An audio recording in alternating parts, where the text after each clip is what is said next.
Okay, this is a bad point to be in. I'm in a mood, haven't ranted or talked to myself in a while, so I want to record another video so I'm going to call this one Ideological Wars, Why I Fight. Because I was watching a video by a YouTuber named Ranting Monkey. He has a co-host, Jack Cochran, and they're talking about a video put up by a YouTuber. Her name is Shoe on Head. She's been around a while. So she's seen internet drama, and one of the ones that she's currently talking about is the whole anime is pedo adjacent thing, which, if you know anything about anime, it immediately falls on its face, because with Japanese animation, they have it divided up into so many subcategories that if you just look at it's like the whole exception proves the rule kind of dumbass thinking. It's like, just because there is a genre of anime dedicated specifically towards people's attraction to the young female form, and that is putting it exactly, because same with boys, Shota and Lowly, like, they exist. It's like there's typically is put con after it, because it's like it's a person that's into that. Like, a lowly con is someone who's into that little girl aesthetic. A shota con is someone who's into that little boy aesthetic. Like, it's a thing. There are comics built around people that are just fetishizing that adolescent stage. It exists. Now, in that instance, it's understandable to be disgusted by it. They're fetishizing a pubescent body. But the thing is, one, it's animated. Two, it's in another, not a genre, it's in another country's marketing and shit. Like, you would need to understand why they have all those subdivisions, where it was marketed at, where it was bought at, to accurately judge that kind of action. Unless you want to go with the angle that, yeah, it's disgusting that it exists. All right, so go bang your head against the wall. Yeah, it's disgusting that it exists. It's always been disgusting that it exists. It's like people that are mad about people dying all over the world, and they're in like a comfortable first world country bitching about it. Yeah, that person died. Yeah, but there are going to be people that died yesterday that you don't want to have died. There's going to be people that died today that you don't want to have died. There's going to be people that die tomorrow that you don't want to have had died. Your bleeding heart saves no one. Same as you're pointing out a sin. It's one of those things. It's like, it's the identification of it that is not helping anything, because of course it existed. It's why you're disgusted by it. So, what to do in those instances? I don't understand what people are bitching about. It's because I do have that understanding of the different genres and everything. So, what did I title this? Ideological War something. Like, oh, Why I Fight, or something like that. Because I am of the opinion that if something is it's like, it's digital, it's 3D, it's 2D, it's somehow animated and constructed purely on the desire of the person to create something. Like, it's not a photograph. It's not even an altered photograph. It is purely illustrated by the hand of someone who put pen to paper or had intent in its creation. In that instance, I don't really see it as bad as if it had happened. Like, you see a photograph of something, that is evidence of something happening that needs to be addressed, needs to be investigated, it needs to be tracked down. If you have someone that has a picture of a thing, like, let's say there's a court illustration, still, that could be a lower grade recording of the situation, because it is going to be up to the person's interpretation, what they put down to paper, and their level of skill, what they're able to translate to the paper. But still, that is an accurate depiction of a situation that actually happened. Then you can use it as investigative material, and maybe even evidence. That's all perfunctory off of the top of my head. I don't know what the proper chain of custody actually is when it comes to legal cases in any country. But I am aware of the fact that people can look at things and then that be a recording of an event that they were not personally a part of. Well, even if they were personally part of it, you wouldn't want their first person testimony. You would need that corroborable evidence, that overlap. A picture being a good center for that. So in those situations, you can have it where you have a picture of an important thing and it being a legitimate justification for everybody that sees that picture to get up in arms about it.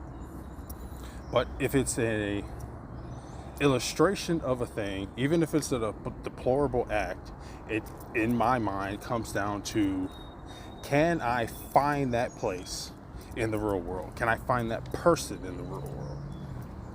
And then in that case, you can like either police that area if it's known for that kind of criminal activity to be happening, or you can find that individual, investigate their story, and get into the who and the why of what happened to them. It's what benefit is there in policing something that is purely fantasy, regardless of the emotional weight of the crime?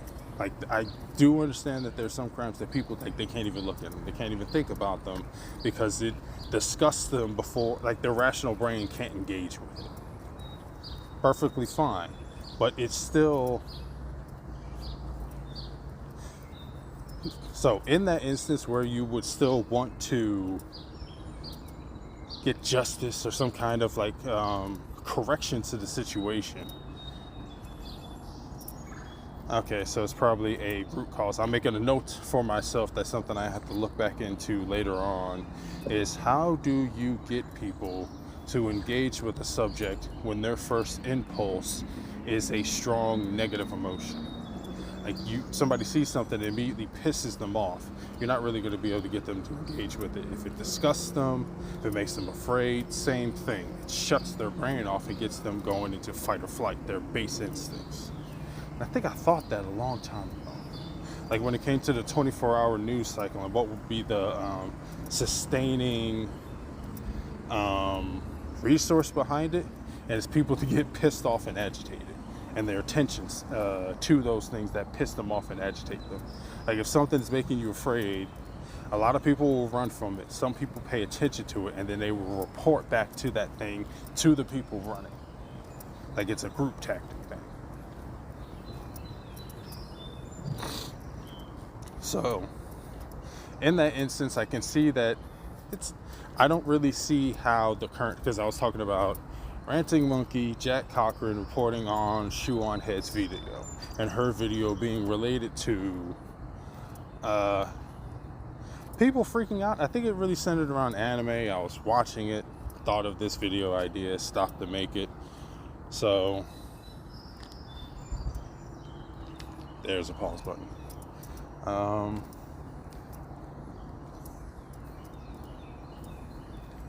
I'll listen to it more and make this video, like this recording, the audio recording part of it, maybe, double the time, 16 minutes at the very least.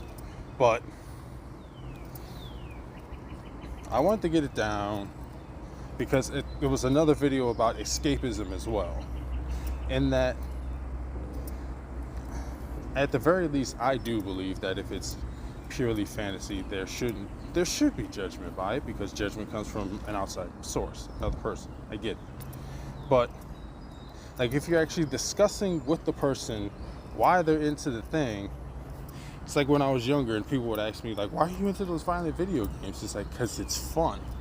Like I don't feel bad about saying that it's fun now, because I think I recognize what I was feeling at the time was shame over it, because it's like I'm telling you that I find it fun to rip this guy's head off, and I actually do, but it's more about the mechanics of it on top of how accurate the depiction is, and did the person go there with that and make an accurate depiction, or did they just make it all cartoony?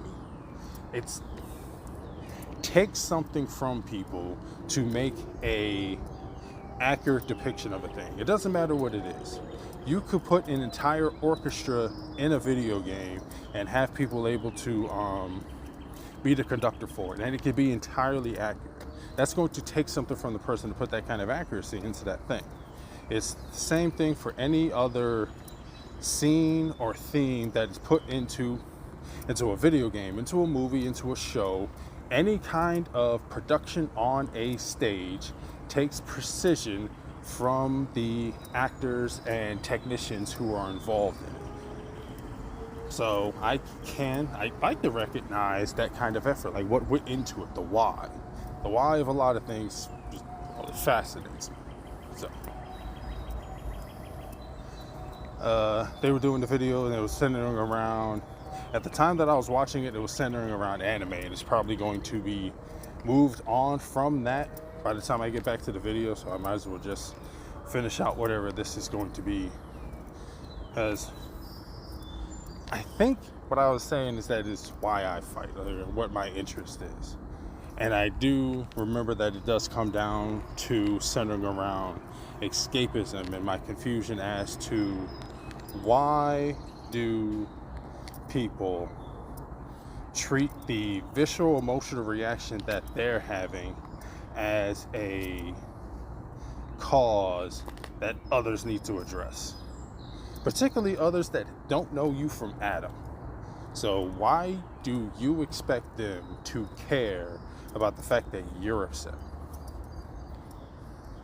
And part of it might be that people don't even realize that they're doing that. They have been conditioned to the point where they will be upset and expect it to be, okay, it's perfectly legitimate and understandable. It's kind of like I think that was like the catalyst in my whole perfect storm analogy when it comes to, why things went so radically wrong in U.S. culture. Like, radically wrong, radically shifted. Whether you think it was right or wrong, you can't deny that over the past 8 years, there's been a significant shift in how culture and politics is discussed amongst people.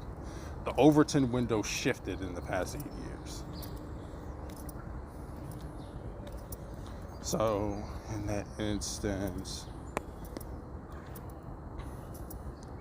I'm jumping back and forth and not really keeping track of what I'm saying. This is one of the reasons I need to have notes. But the past couple of videos, I'm just bitching about the process. Let's see.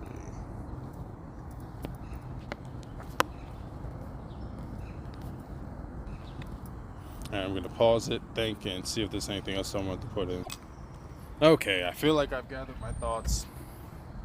Very low confidence in that idea, but okay, escapism. There were like 3 to 4 like scenes from movies I think sum this up. No, a phrase and then like 3 scenes. So the phrase is escapism. Like, I don't like that escapism has been used for political power, solely for political power, and then to the detriment, I feel, to the people that the entertainment is being pushed to. Like, even the people themselves doing the pushing, like, they don't understand the slop that they're putting in front of people. Because, like I was talking about before, like, every bit of art that you create, everything that comes from you, the reason that it's important that it has that authenticity to it, that thing that people can clue themselves into and gain some greater perspective and knowledge on the world, that authenticity, putting it there, that is your legacy as an artist. Like, I worded it a different way when I thought about it before, but essentially it's still that. That is your legacy as an artist. That bit to it that feels human is the contribution that you put into it. And after you're dust, after you're gone, that's part of one of the movie things, after you're gone, it's going to be the only thing that's left. You will be forgotten, but that thing will be remembered because it feels authentic. So, the movie ideas. I'm going to be, that one, after you're gone, all we are is shadows and dust. Gladiator movie. Proximo to Maximus. Second one was, I fucking forgot it already. Popular one I keep on bringing up, Star Trek. I think it was Khan to the captain that actually, like the captain that actually woke him up, that chick's father, right before he crushes his skull. You should have let me sleep. It pops it like a cherry. So it wasn't like it was very visceral in the scene. But it's like the thing that somebody could crush someone's head with their hand. Like he was supposed to be super intelligent, super strong. Like he's supposed to be a super soldier. Like him and his 8 brothers. It was like 8 brothers and sisters. Like some of them might have been female. I don't know. But I think there were 8 to 9 pods. Okay, so like 8 to 9 pods. All those people. He's trying to bring it back. They found those super soldiers and woke them up, and were like trying to use them for like the Federation's advances. And well, he was smart enough, strong enough, charismatic enough, something enough to, or they actually put him in the helm of, if they gave him any kind of, I gotta go back and watch the movie, but if they gave him any kind of freedom, that was y'all's bad. But okay, that is a bit of escapism. You should have let me sleep. The Gladiator movie, and then there was something else, but I can't remember what it was. But okay, yeah, rounding all this out, the reason that I want a purely fantasy-based medium to have no restrictions is because of the utility in it. For me, in the here and now, its utility is that it's entertaining. I like learning the why of what made people make the choices that they make. Like, why did they choose that art style? Why did they choose those themes for the character? Why did they create the character at all? What is their purpose within the story? Where did this character come from? What inspired it? What's your root cause, your root story? Like, those kinds of things are interesting to me. So I want it to be authentic. No, I want it to be as purely authentic as it can. Like, no matter what the subject is, I would rather it be accurate to how it would present itself in the real world should it happen. So I want that. But then for others, I do believe that it's a bit of examination. Like, it could have been used for the purpose that they were trying to put it towards now, where they wanted to be a cultural change. They wanted to inspire people, weigh on hearts and minds. The only way you're going to be able to do that is if it's authentic, and then it also depends on what story you're writing. If you write a villain, don't make him a happy person. Make him an actual fucking villain. You make an anti-hero. Like, there are rules and constraints for the archetypes that you're putting forward in whatever entertainment medium that you have. So you can subvert those expectations, but you have to do it in an entertaining way. So I'm not seeing a whole lot of that, so I'd rather see more of that in entertainment, and that is something that I'm pushing for. Because, in my opinion, none of it should be sanitized. None of it should be altered or diminished or changed for any kind of wider audience or broader appeal. If it's a niche product that can ideally only be sold to 10 people, if it follows that criteria that I had before, that everything in it is depicted exactly as is because it is the story as the author wrote it, or as the committee wrote it. As the story is when it was put to paper, this is the story that it is. Over the years, I've had to come to acceptance that things get altered in production. I would rather there be none of that. Whatever the vision is of the person that finally put the final draft of the story together, the final draft is the story.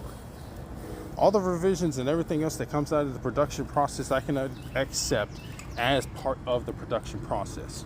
But then that is not the directors, the creators. That is not their vision. So, or at least I'm going to be pushing for that. So, why I do it? Because I do feel like something was lost over the years, and I was a reluctant participant in it. didn't really have the words or the understanding of the thing that was happening, because I have never been comfortable. Example I always like to use, because it's a very good one: tits in video games.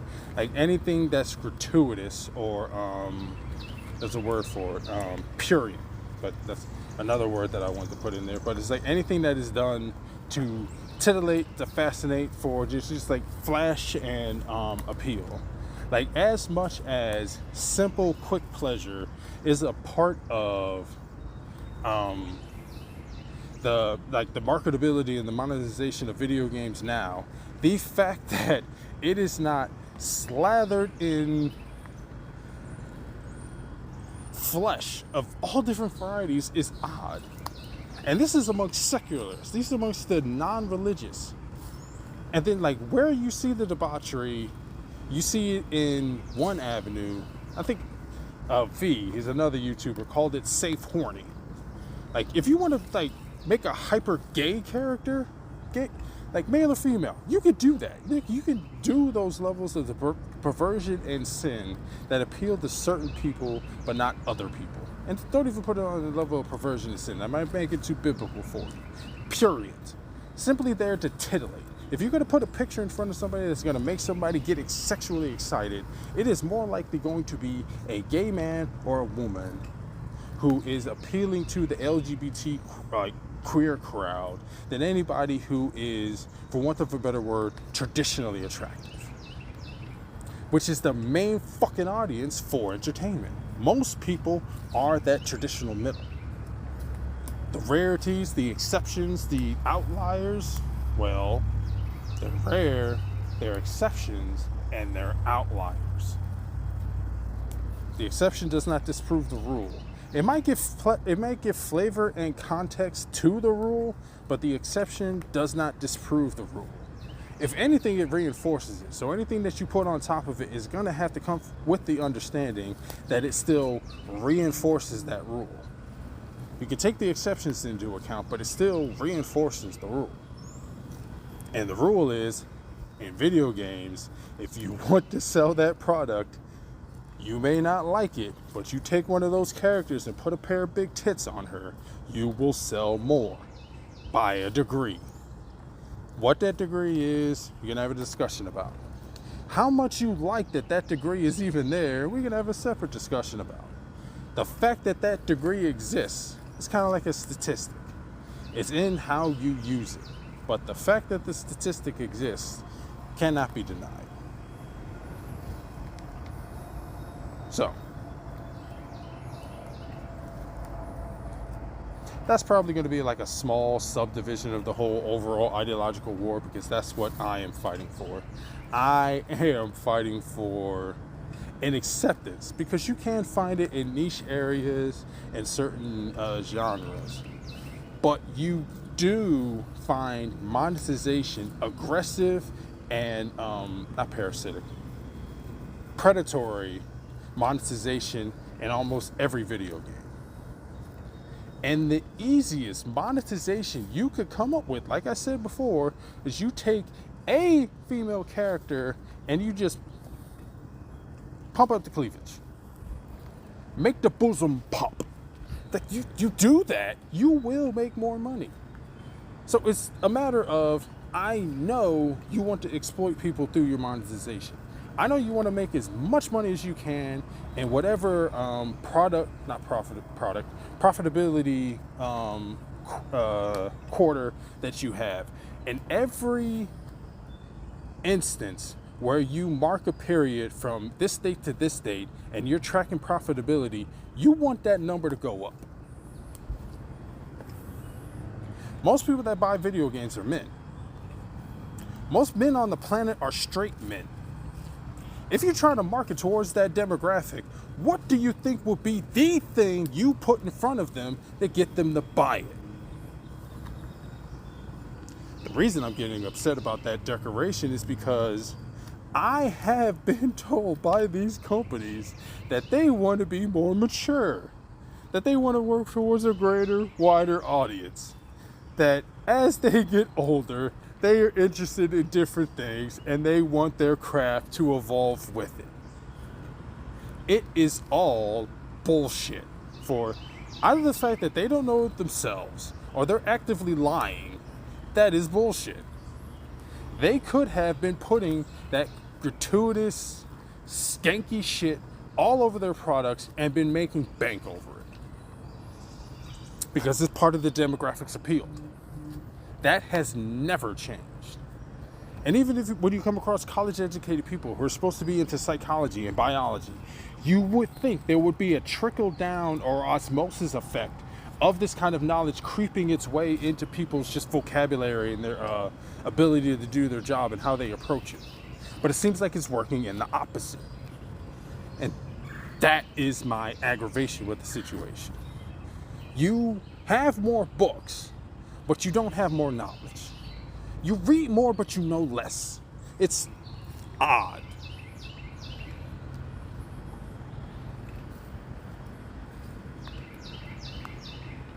So I guess the wider question is, I'll name another one like Tower of Babel or something like that. But that is enough of me rambling. Because I think I've got down enough pieces, like 26 minutes. Yeah. All right. Ideological Wars, Why I Fight. Said that one before. You Should Have Let Me Sleep. Gladiator. All We Are is Shadows and Dust. It's like, it is important, like, what is the construction of the legacy that you leave behind. Because, yeah, after a while, what you have done will be what you are remembered as. If you're remembered at all, you might be a concept in people's minds. But you work towards that concept, so you have a little bit of claim to it. But,